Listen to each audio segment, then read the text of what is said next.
Hello everyone, my name is Jemalyn along with Derek and Adrianna, and we are exploring peer-to-peer marketing among millennials. Before we dive into our study, I want to give you a background about the CAS campaign, which served as the basis of our study. The CAS campaign is a Hickston Lead College of Fine Performing Arts marketing campaign aimed to increase enrollment under undergraduates. And what it really does is it features 6 current students from each area, and each student has their own profile, which is distributed through video, printed materials, and social media, specifically the outlets of Twitter and Instagram. The target audience of the campaign is really aimed towards high school students who belong to the millennial generation.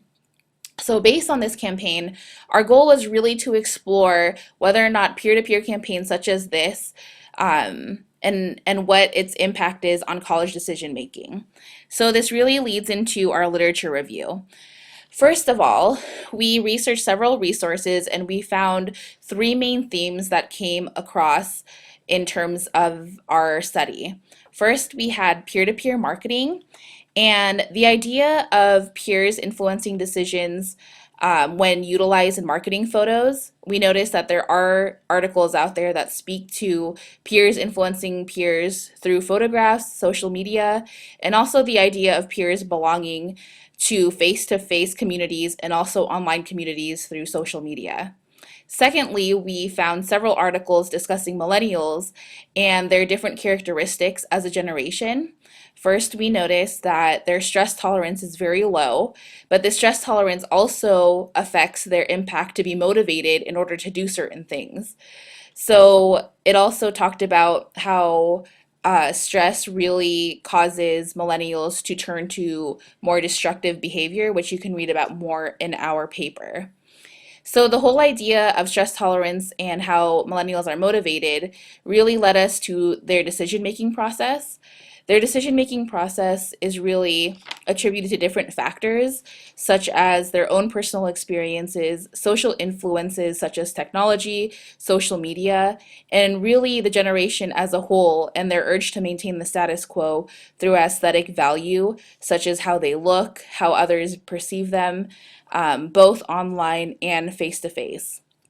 This really leads me to the next person, who is Adrianna, who will be discussing the methods and findings section of our study. Okay, so the overview of our study has to do, the goal was to explore college decision-making processes, the effectiveness of peer-to-peer marketing and communication, and the effectiveness of the Hickston Lead College of Performing Arts CAS campaign. First, I'm going to talk about the participants. There were 2 groups of millennials that participated in qualitative methods to measure their level of engagement with potential and incoming students and awareness of the CAS campaign among current students. From our review of the literature, we came up with the themes that Jemalyn talked about, which helped us come up with a discussion guide with main themes to ask for our first group. So the first group, which we conducted a focus group with, consisted of students who belong to the Fine and Performing Arts Ambassador Program. The goal of the focus group was to collect information about the college decision-making process and the reasoning behind their college selection process. This group of students provided personal testimonies and examples of what factors influenced their decision to pursue the arts at the University of Nebraska-Lincoln. So themes from this were then established in order to develop questions for our second group of participants. The second group of participants consisted of incoming first-year students within the Hickston Lead College of Fine and Performing Arts. And each of these students were personally interviewed.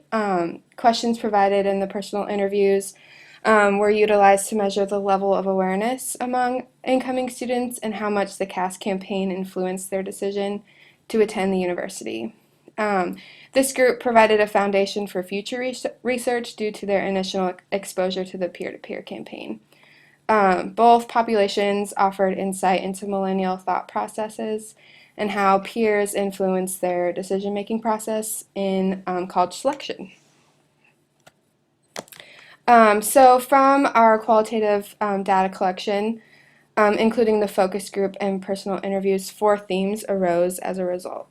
The first theme is decision making and trust stems from real long term relationships with peers and family or expertise. One of the participants said, have they ever done this before? Do they have experience that I want? Or do they know me and what would be best for me? All of these ideas show a need to know and understand the student's personal preference before the student trusts that influencer to help aid in their decision making process.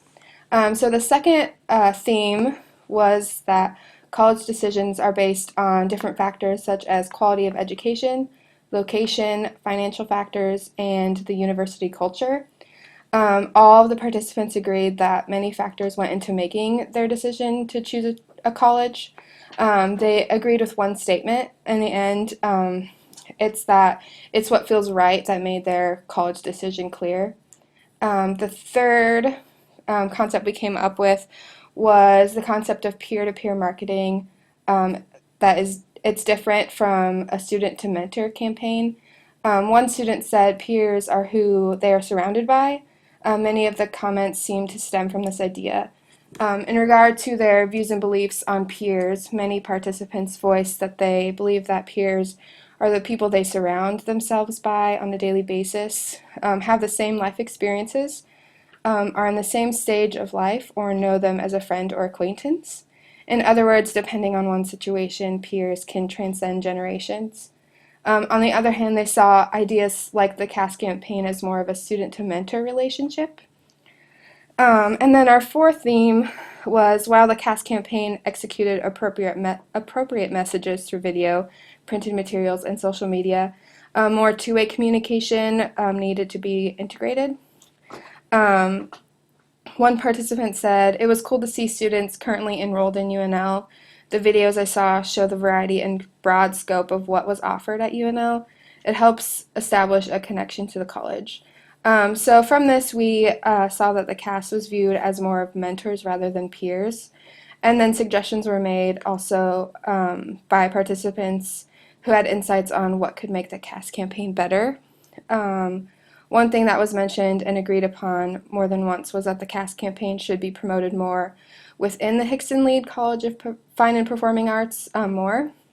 And so now Derek will discuss more about what we learned from our research. All right, thanks, Adriana. Hello, everyone. I'm Derek Niewohner, and I'll be talking about the implications of this study, or in terms of the research paper, the discussion section of our study. As Adriana said, the major findings of this study included, first, that there's a certain amount of established or perceived trust when it comes to millennials and who they do or do not approach in their own decision-making processes. Second, there is a definite distinction that must be made when one is referring to peer-to-peer communication versus either student-to-student or student-to-mentor communication. And finally, it became clear, specifically within the focus group setting, that more of a dialogue must be created in terms of the CAS campaign conducted by the Hickson Lead College of Fine and Performing Arts. Many individuals mentioned the social media component was lacking in opportunities for prospective students to interact with current students in a way that was both in real time and engaging. We were able to identify specific levels of decision making that result in the approaching of different individuals. College-age students within this millennial demographic tend to approach those they see as authority figures or experts when making, as they see it, life-altering decisions. As averse to when these same individuals are making more common day decisions, they have no issues approaching their peers or social groups for advice and input. Furthermore, we were able to find that there is a significant difference between, as I said, the idea of peer-to-peer communication / interaction and student-to-student interaction.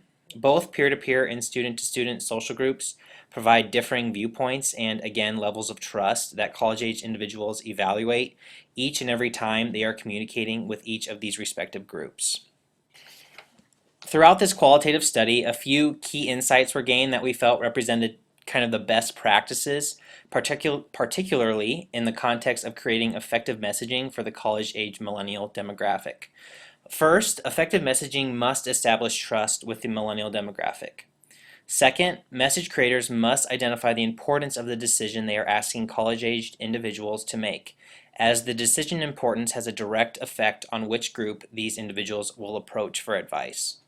Finally, specifically in terms of the CAS campaign, there must be a dialogue created to make the messages more effective for the target audience. A definite strength of this project was the fact that face-to-face responses were recorded, which also allowed us as researchers to observe the nonverbal cues such as body language, moving in their seat, whether they were excited or maybe a little anxious when they gave us their responses. Some definite limitations, of course, include the fact that we had a relatively small sample size, particularly with our personal interviews, and a lot of that can be attributed to the short timeline. Obviously, with a class that only runs 15 to 16 weeks, it doesn't allow you a lot of time for research, so that was definitely one of the limitations that we identified with this project. For future research, our group would absolutely recommend using qualitative findings to drive quantitative inquiry. Obviously, we weren't able to do that with this project, obviously due to, as I said, the time constraints, but we would highly recommend that approach for anyone who wishes to further this approach or to try a new approach to the same type of study. Also, we would recommend that members of both age brackets be used in both tactical situations. For instance, we recommend including underclassmen, or freshmen in the focus group type setting and upperclassmen in the personal interviews. For our study, we did upperclassmen in the focus group and then the freshmen in the personal interviews. But if you include both sets of these ages in each tactic, it kind of helps you with identifying the unique advantages and disadvantages of each approach. Finally, the overall importance of this study cannot be overstated as it provides key insights into the fundamental decision-making strategies and tactics that college-aged individuals utilize when attempting to make small and large-scale decisions. Furthermore, it provides a direct, straightforward definition and interpretation of the similarities and differences between peer-to-peer and student-to-student communication and the challenges and opportunities that arise with each. So, with that, on behalf of Jemalyn, Adrianna, and myself, I'd like to say thanks for watching.